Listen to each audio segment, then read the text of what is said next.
Ang suspect ay hindi dapat inuhusgahan. Kahit primary suspect pa yan, wala pa rin tayo sa karapatan para siya iparatangan. Manatiling isa sa mga nag-aabang na ang resulta ay maipaalam, marihing na malinawan at mapatunayan.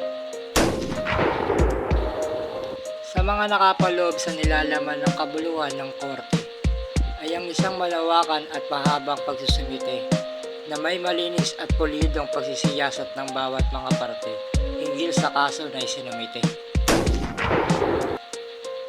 Na mabigyan ng mabigat na pagkakakilanlan ng akusado sa pinakapositibong nilalaman sa anumang uri ng paglabag sa kautusan ay may punto na dapat para sa mga nilalaman ng partisipasyon upang maging isang rebelyon na humumok ng aligasyon dapat ay tumugma na matuon.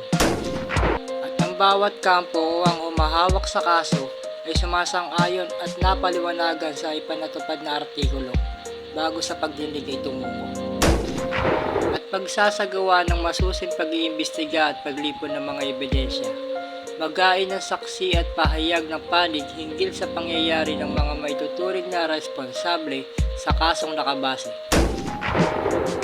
At sa pagdinig na tumungo, upang mapakinggan ang mga salaysay ng biktima at ng akusado, pati na rin ng mga partisipado sa naturang na binuksang kaso, sa pagsagawa ng proseso, ay magpatuloy sa paglilitis ng naturang akusado.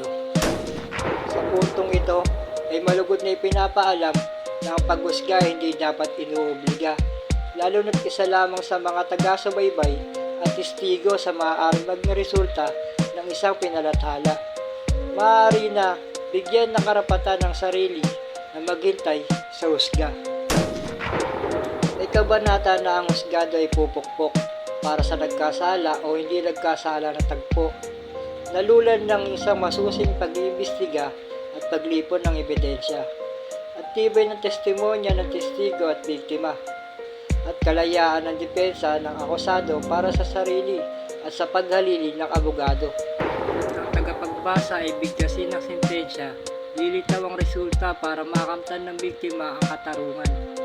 Lumabas ang katotohanan, ang nagkasala ay maparusahan sa bisa ng batas na may timbangan na patas at katatagan. Kaya alamin ang karapatan at kalayaan para maiwasan na mapasalang sa demandahan na may kaguluhan at kagastusan. Real talk.